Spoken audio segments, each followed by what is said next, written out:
Kita yang dahulu menjadi bangsa pemandu peradaban umat manusia, sampai disebut Wangsa Surya. Sekarang kita ini menjadi bangsa budak. Bahkan lebih tragis lagi, kita mencium kaki-kaki para Yaman, itu dia dikatakan. Kita ini kan bangsa hidung pesek, bukan hidung mancung ya. Tapi kita murah senyum. Sedangkan mereka itu hidungnya mancung, mereka itu sadis dan puas. Ini menunjukkan bahwa kita ini memang bangsa pemandu. Makanya kita di tengah-tengah, termasuk orientalis barat ini kan kebanyakan yang jadi budaknya itu kan orang Yaman. Tidak ada orang Eropa diperbudak orang Yaman, tidak ada. Yang ada orang Eropa memperbudak orang Yaman kan itu. Ini real ini. Saya punya fakta sejarah. Saya bisa bertanggungjawabkan secara saintifik.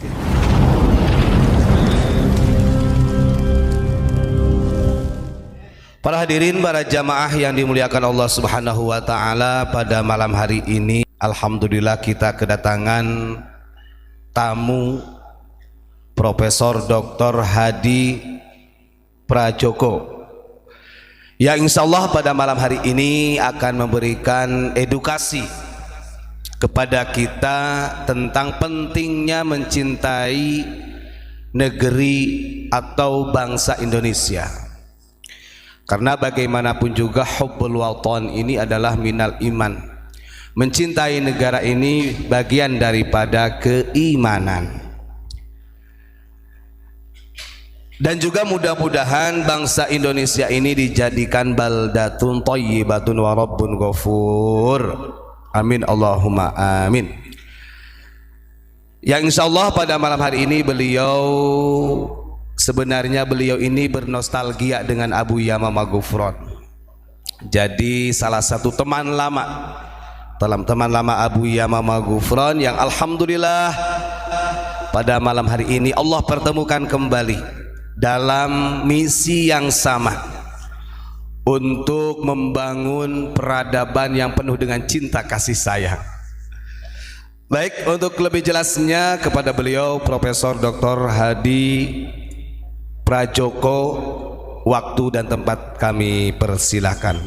Shallu ala Nabi Muhammad.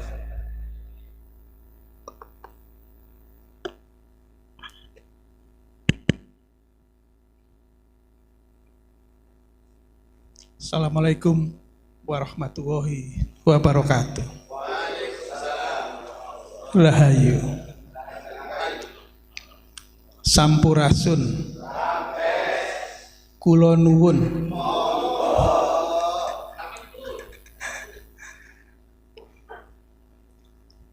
saya menangis setelah 40 tahun lebih sama beliau sama-sama berjuang untuk mempertahankan NKRI dan Pancasila. Apalagi saya melihat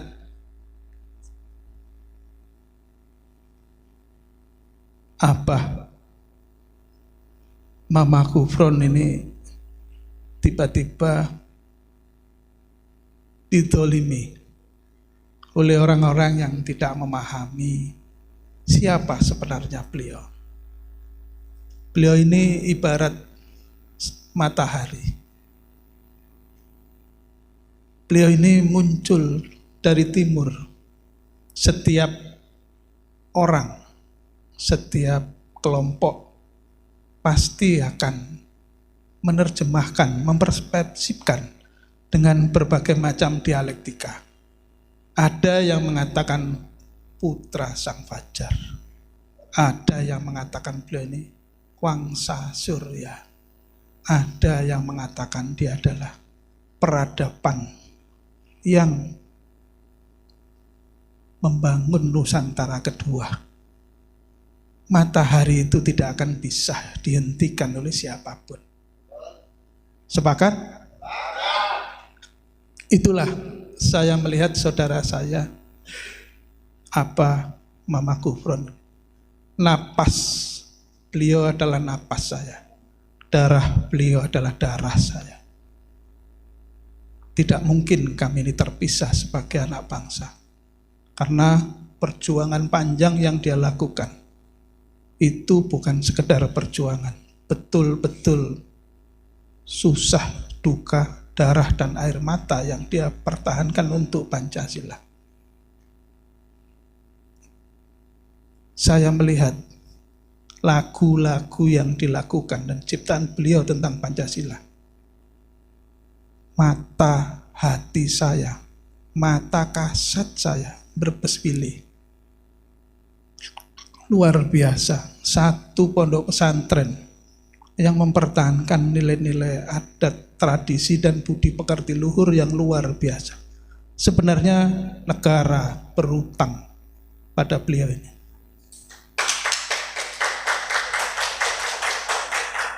Semestinya pendidikan-pendidikan moral, keagamaan, pondok pesantren itu semestinya by design harus seperti pondok pesantren yang dimotori Mama Gufron ini, karena membawa ketentraman, membawa ketenangan, dan membawa harmoni Nusantara.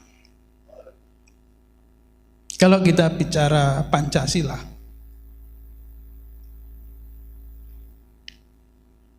negara ini negara Pancasila, bangsa ini adalah bangsa Pancasila.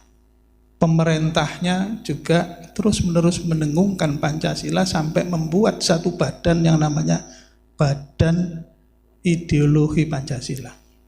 Tetapi ingat bapak-bapak dan saudara-saudara yang hadir malam ini, kalau mereka bisa melihat raganya Pancasila, mereka belum bisa melihat sukma dan jiwanya Pancasila. Sukma dan jiwanya Pancasila itu ada Mama Gufron ini. Banyak hal yang nanti akan kita bicarakan tentang nilai-nilai kebudayaan, tentang nilai-nilai kebangsaan, tentang nilai-nilai bumi pertiwi yang ini dikumandangkan terus-menerus sama beliaunya ini. Tidak ada satu ulama besar, ulama-ulama ke depan yang bisa berbicara secara tuntas tentang apa itu bangsa, apa itu negara, apa itu pemerintah, apa itu yang namanya Pancasila, apa itu yang namanya sukma dan jiwa Pancasila. Dalam suasana keheningan malam ini, semoga kita kembali kepada keluhuran bangsa ini. Dari sinilah seluruh bangsa-bangsa dan semesta dipandu oleh bangsa Nusantara ini. Melalui gerakan-gerakan yang realistis telah dilakukan oleh Mama Gufron dan para santri dan murid-muridnya. Saya sebagai saudara terus akan mendampingi beliau. Apa yang terbaik bagi negeri ini. Kembalikanlah jati diri bangsa ini, supaya kita menjadi bangsa yang bermartabat.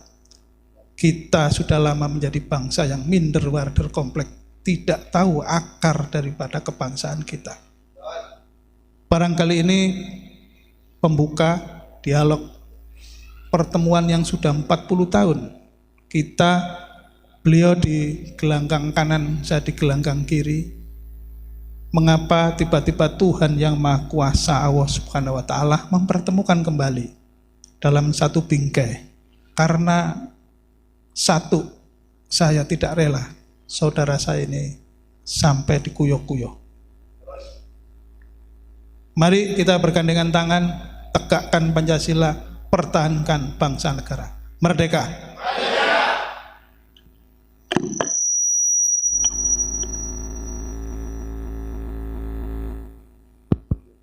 Baik, barusan kita sama-sama mendengarkan muqaddimah dari beliau Profesor Dr. Hadi Prajoko yang mudah-mudahan menambah kecintaan kita kepada tanah air.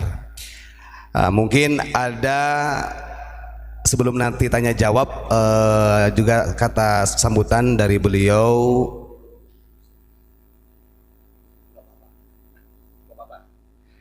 Kepada beliau, pada Bapak Suwarno, waktu dan tempat kami persilahkan. Nanti ada sesi tanya jawab kita. Assalamualaikum warahmatullahi wabarakatuh. Rahayu, sampurasun, kula nuwun,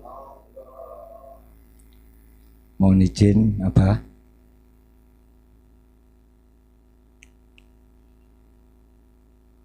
Saya secara pribadi meneteskan air mata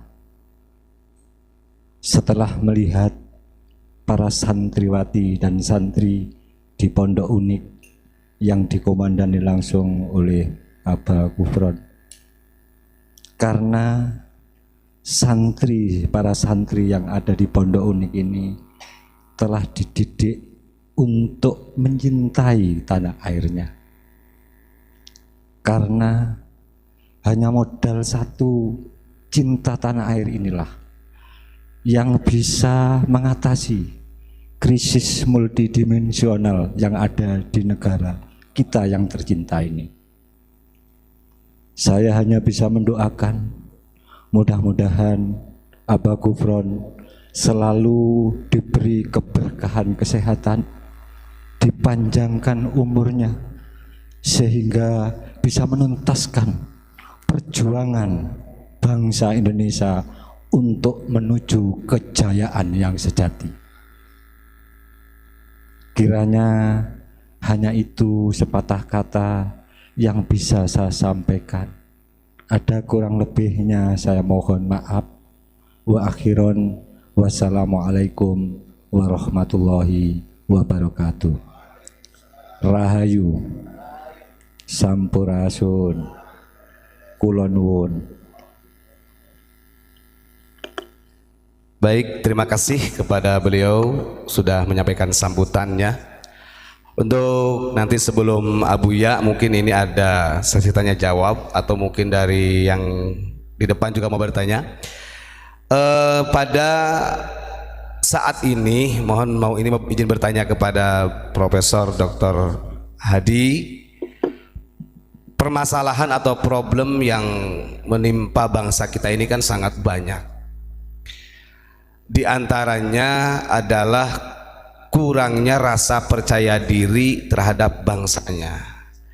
Nah, ini bisa kita buktikan bahwa ketika para pemuda atau anak bangsa saat ini dalam segi style saja, fashionnya itu sudah lebih bangga ketika menggunakan atribut orang luar dibandingkan dengan atribut atau fashion yang memang sebenarnya punya tradisi sendiri, kita punya budaya. Nah, problem atau masalah yang paling mendasar yang menjadikan anak bangsa ini kurang percaya dengan bangsanya sendiri itu apa kira-kiranya? Izin, monggo. Terima kasih. Pertama-tama saya melihat dialektika perkembangan zaman ini, khususnya anak-anak muda, itu bersumber dari jejak-jejak daripada kebangsaannya itu hilang. Masyarakat Sunda, saya bertanya, mengapa saudara menyatakan diri sebagai orang Sunda? Dia tidak bisa menjawab.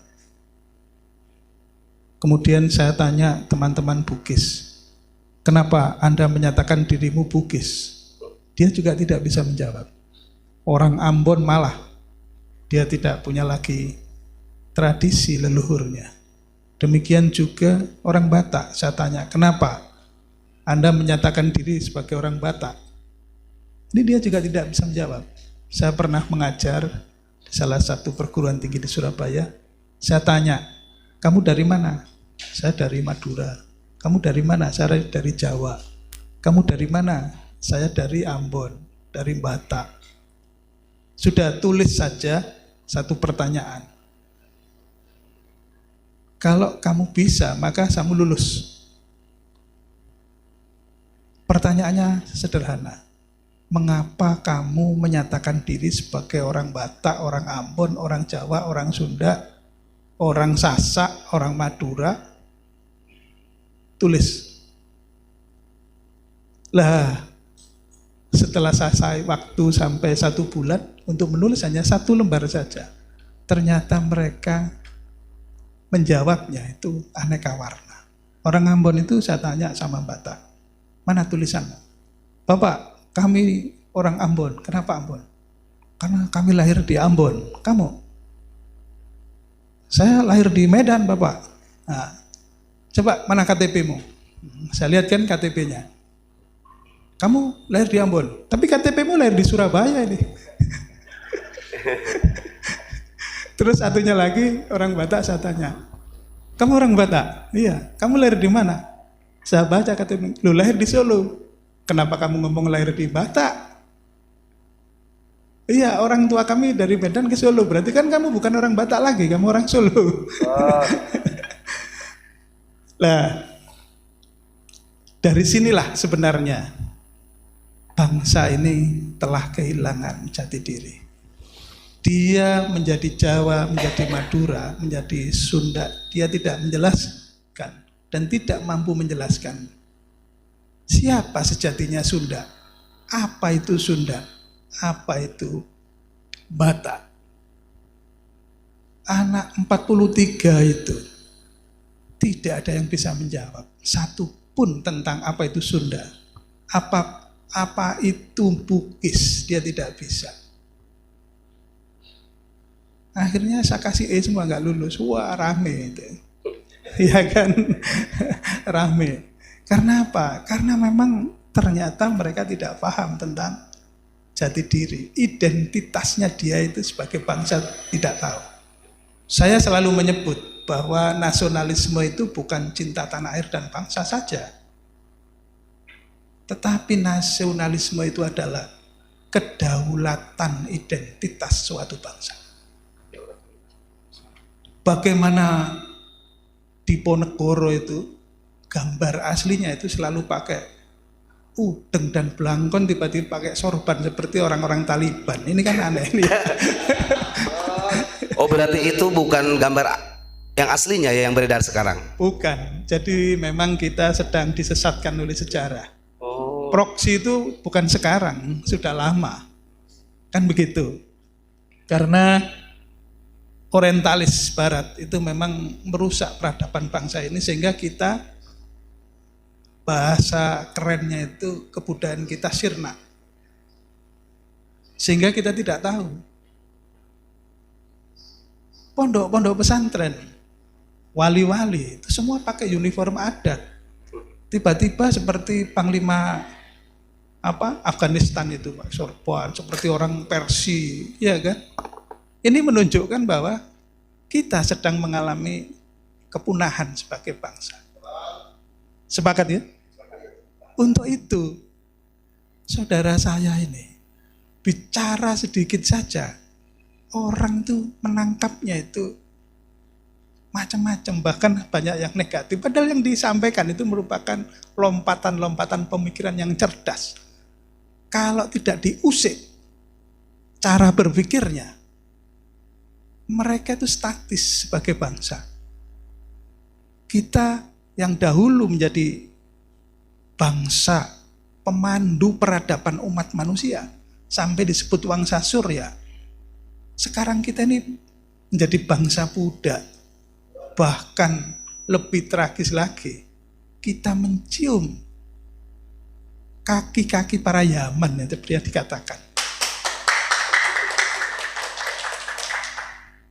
Kita ini kan bangsa hidung pesek, bukan hidung mancung ya. Tapi kita murah senyum. Sedangkan mereka itu hidungnya mancung, mereka itu sadis dan puas.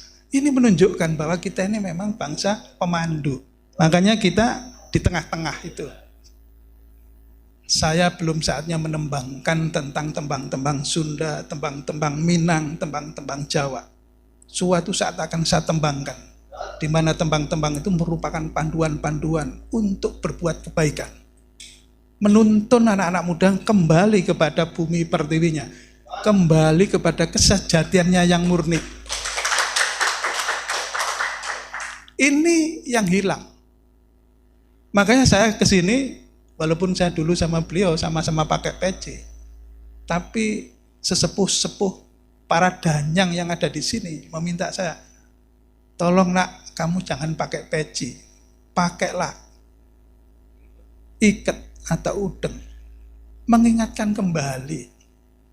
Alangkah indahnya satu pondok pesantren pakai uniform adatnya di sini. Tidak ada loh pondok pesantren yang mau memakai uniform adatnya sendiri. Karena mereka minder, tidak percaya diri, takut dianggap musyrik.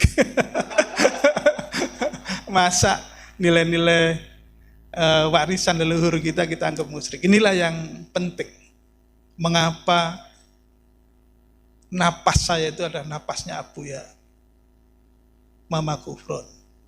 Karena saya kepingin membangun satu narasi untuk bisa generasi akan mengenal kembali dirinya yang sejati. Kenapa kamu Jawa? Kenapa kamu Sunda? Kenapa kamu nyebut dirimu Bugis? Kenapa kamu Ambon? Ternyata tidak ada satupun yang bisa menjawab. Kita bangsa Nusantara terdiri banyak suku-suku. Betul tidak? Terdiri dari berbagai macam nilai yang mula-mula yang disebut bahasa ibu. Kita bisa berbicara Sunda, berbicara Jawa, berbicara Bugis. Itu bukan dari siapa-siapa, ya dari ibu kita sendiri. Dari sanalah sebenarnya peradaban itu awal dibangun. Toh kepala kita juga keluar dari gua Garba Ibu. Ada enggak kepalanya yang keluar dari gua Hiro? Kan tidak ada. Bukan maksud apa-apa. Saya hanya mengingatkan bahwa ibu kita itulah cikal bakal peradaban kita. Maka kamu disebut Jawa. Itu karena kamu berbahasa Jawa. Kamu disebut Sunda karena kamu punya bahasa ibu Sunda. Apa itu Sunda? Sunda itu artinya matahari. Jawa artinya putih. Demikian Bugis dan lain sebagainya. Punya makna dalam filosofi filolog. Tetapi yang penting, kenapa saya itu disebut Tretan Tibi? Karena ibu saya itu Madura. Lah disinilah disebut Madura karena bahasanya bahasa Madura, bukan lahirnya di Madura. Kalau lahir saya di Surabaya atau di Medan, tapi ibu saya mengajari saya bahasa Madura. Disitulah saya disebut Madura. Madura itu artinya apa? Bahasanya itu kan bahasa Portugis sebenarnya itu. Perlintasan, melewati itu. Makanya orang Madura menyebut uang itu pese. Karena bahasanya peso, orang-orang Portugis. Dulu para orientalis itu selalu mengambil rempah-rempah itu ya ke Pulau Madura itu. Lah, termasuk orientalis barat ini kan kebanyakan yang jadi budaknya itu kan orang Yaman. Nggak ada orang Eropa diperbudak orang Yaman, nggak ada. Yang ada orang Eropa memperbudak orang Yaman kan itu. Ini real ini. Saya punya fakta sejarah. Saya bisa bertanggungjawabkan secara saintifik ini. Iya kan? Jadi yang hadir datang ke sini dengan kekuatan orientalis barat, seluruh bangsa-bangsa itu seluruhnya itu yang menguasai kita itu memang bangsa Romawi, bangsa barat. Amerika, Australia, sampai suku Apache habis itu ya gara-gara orang orientalis barat. Termasuk orang kita. Saya bertemu dengan suku tokoh-tokoh Apache, Siok dan lain sebagainya, termasuk Aborigin. Dia ngomong, Bapak, kenapa Bapak itu dijajah 350 tahun orang kulit putih, tapi orang Jawa tidak habis. Tapi bangsa kami suku Siok, suku Apache habis jadi natif. Demikian juga suku Aborigin di Australia habis. Tapi orang Jawa nggak habis, soalnya ada Abuya Mama Gufron kan itu. Karena itu ternyata benih dan sukmanya itu tidak bisa dihabisi oleh bangsa Eropa. Kita memang bangsa yang bisa memandu peradaban bumi.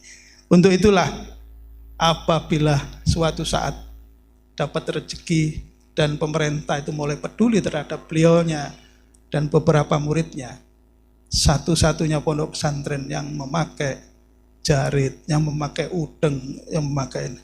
Saya ketemu lagi dengan beliau sudah pakai, dia kan tretan DB, pakai udeng Madura. Waduh, betapa dinginnya hati saya. Pancasila punya roh, Pancasila punya jiwa. Bukan hanya sebagai raga, tetapi kita tunjukkan bahwa kita kembali kepada kemurnian kesejatian kita sebagai bangsa. Ini garis-garis besar, nanti barangkali kita dialogkan. Minimal, kenapa kita tidak percaya diri? Karena sampai hari ini kita tidak mampu menemukan jejak-jejak peradaban dan kebudayaan kita.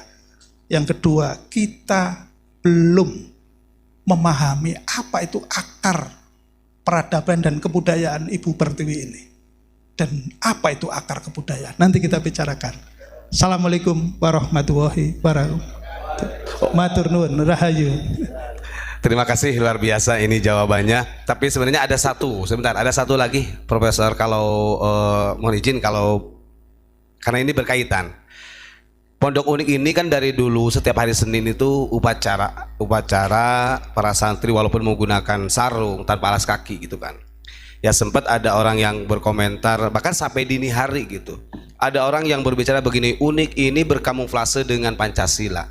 Unik ini berkamuflase dengan NKRI gitu kan.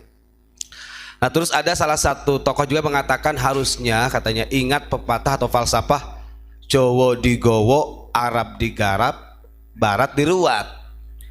Nah karena ini beliau mungkin paham tentang sejarah ya, artinya cara mengaplikasikan atau memaknai Jawa digowo, Arab digarap, Barat diruat itu seperti apa? Karena ada asumsi begini, mohon maaf Profesor. Jadi ada orang yang begini, maksudnya Arab digarap itu ya kita harus Islamnya seperti Arab, ada yang seperti itu. Nah ini kan sebenarnya konteksnya nggak begitu. Makanya pemaknaan atau untuk mengaplikasikan dalam kehidupan falsafah Jawa digowo, Arab digarap, Barat diriwat itu seperti apa? Ngapunten, monggo. Satu lagi ini, ngapunten. Pertanyaannya berat-berat ini. Berarti saya datang ke sini itu ulo marani kepuk.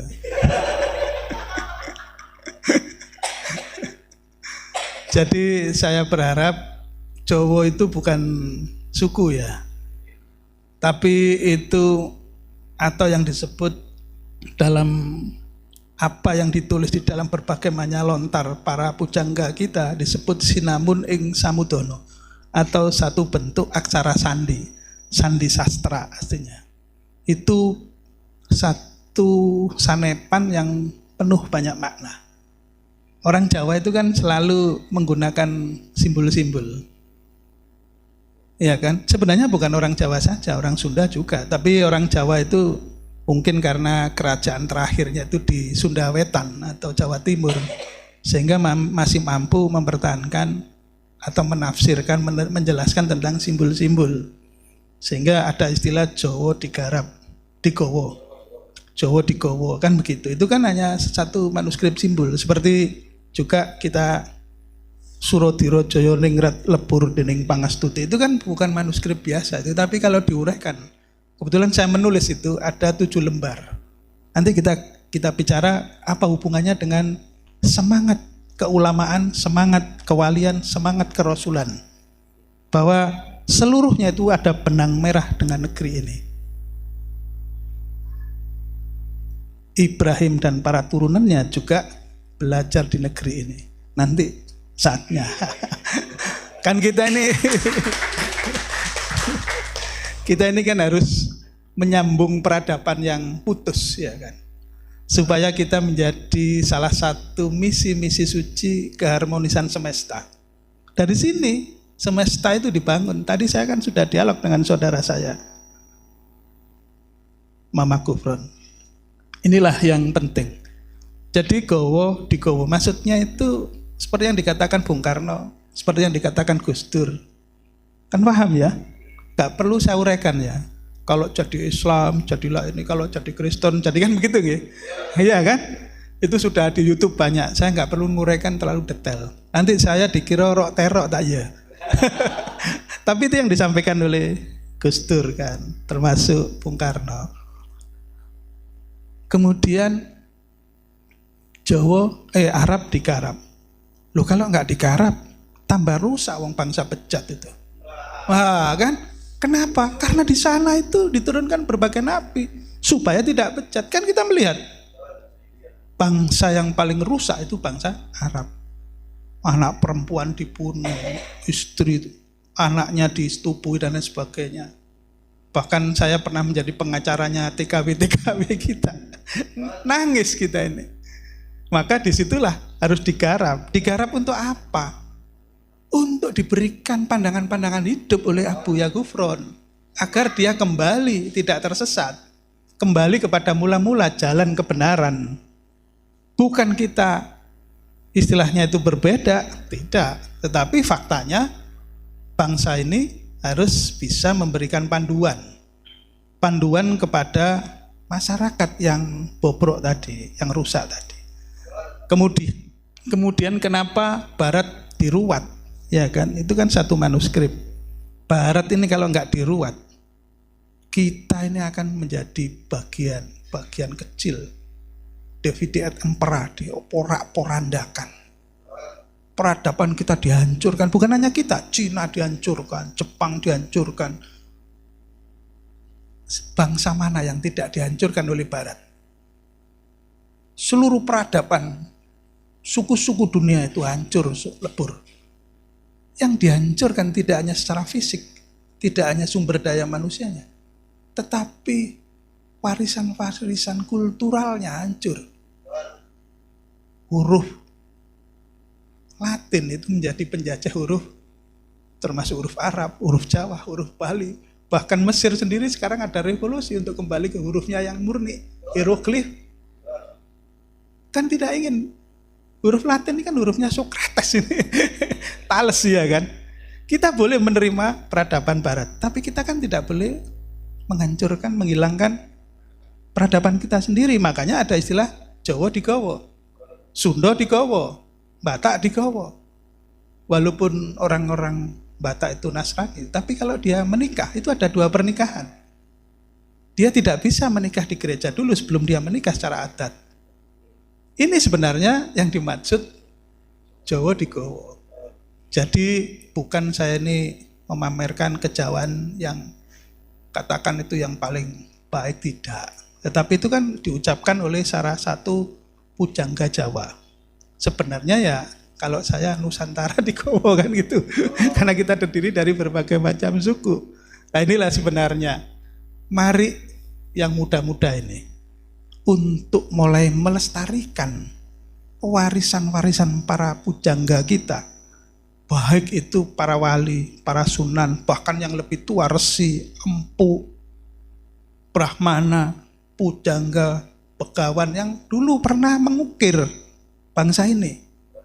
Di Cina itu peradaban Han, peradaban Ming, sejarah-sejarah yang hancur dari raja-raja Cina, bangsa Cina itu sekarang merekonstruksi kembali. Ada dinasti Ming, seluruh kerajaannya, dan dijadikan satu fenomena penghasil kultur untuk menghasilkan uang, pariwisata. Nah ini menjadi menarik. Dia berangkat, Cina ini belajar dari Mesir. Di Mesir itu ada sinagog tua, ada masjid tua, ada gereja tua. Pada saat waktu itu saya ke Mesir, kalau ke gereja tua, sinagog tua, masjid tua, kalau belum ke Sphinx dan piramid, belum ke Mesir. Waduh, ternyata Mesir itu menjual nilai-nilai warisannya itu mahal. Cina meniru sekarang. Seluruh masyarakat dunia kepingin melihat peradaban bangsa Cina, bayar mahal. Berduyun-duyun. Lah kita masih belum bisa menjual cara wisata, karena kita masih belum kepeduli terhadap nilai-nilai warisan kita sendiri. Berangkat dari situlah memulai dari unik, karena unik ini satu bentuk peradaban baru yang memandu tidak hanya umat Islam, karena di sini adalah Pancasila, tapi juga umat-umat yang lain dan masyarakat suku-suku yang lain dipandu oleh unik ini sebagai bagian misi-misi suci semesta. Misi suci semesta, misi suci semesta juga misi-misi ketuhanan yang Maha Esa, sebagaimana sila pertama. Mudah-mudahan Gusti paring kasempatan kita semua sehat walafiat. Assalamualaikum warahmatullahi wabarakatuh.